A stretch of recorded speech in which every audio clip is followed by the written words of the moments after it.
Why making videos on site is a bad idea. Conversations about mining. Welcome to Australian Mining for New Starters. In today's video we are going to talk about why when you get to site, making videos on site is a really bad idea and the consequences it can have with it. So there's a few videos going around at the moment that are costing people jobs. I'm not sure if the one that I'm about to show has cost anybody their jobs, but if it hasn't, it will do. I've got a feeling it's from a few years ago, but I hope it illustrates the points that I'm trying to make to people about why filming on site is not a good idea. Now I've muted this so I don't have to listen to it, we'll just watch it, but straight away no safety glasses, okay? And then he's in a cage with the door open, which means that he should be lanyarded up because he's off the ground a sufficient amount of distance to hurt himself. And this is all just looking at it straight from a shift boss's point of view. And then he goes and does something really silly. Bang, that's really, really silly. Okay, so as soon as it comes back to the employer, that's going to catch up with him and he's going to lose his job. Now, the problem is people will say, okay, yeah, he's lost his job on that mine site and then he goes to another mine site. Now, the issue that he's got with this is that the shift boss's jobs in WA are statutory and they're statutory in New South Wales. I believe it's the same for Tasmania and South Australia. Now, what does that mean for WA and the rest of those states? It means that as the shift boss, you are responsible for everybody on your crew and your some knowledge of what happens on that crew and anything that happens to anybody on that crew is all accountable.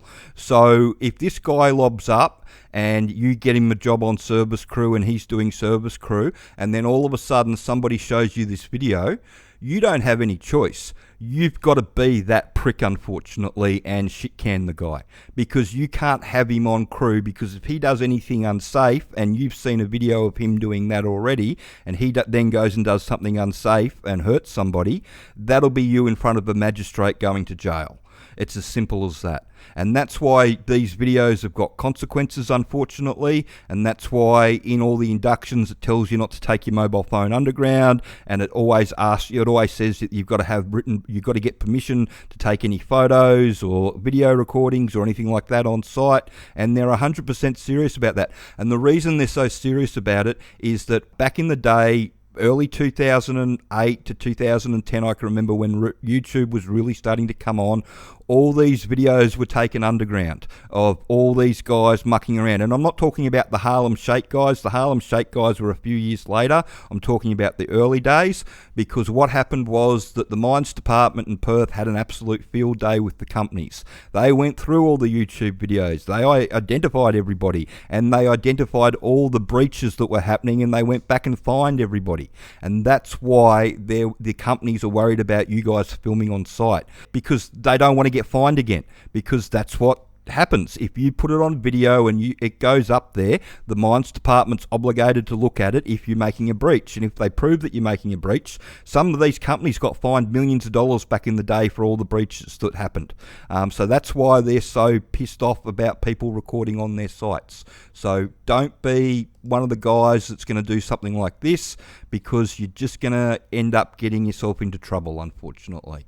Alright, so that's why it's a really bad idea to record on site. And even if you're doing a helpful 2-camera video on site about getting into the industry, I saw one lady doing it and she was in a pit and she obviously had an underground job because she had all the underground gear on and all that sort of stuff, but she was still filming in what was obviously the pit and nowhere else. So, she either needed permission or she could get in trouble. And she also did another one a few weeks before that where she said that she was waiting for a water cart and she's hiding around the corner, but she didn't have any safety glasses on.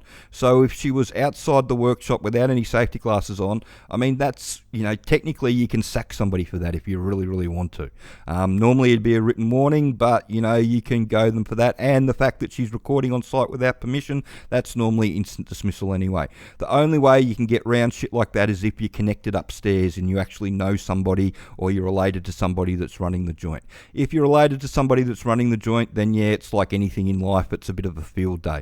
But if you're a normal human being like everybody else, then if you want to keep working in these jobs on these sites, then you can't be posting shit like this, because it's not going to happen for very long.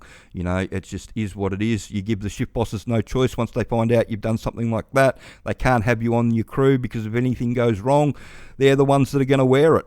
And it just is what it is. So I hope you found that information helpful, and if you've got any questions about getting into the industry, please send them through. If you could like the video and sign up to the channel, that would be great, and share the video around. Thanks.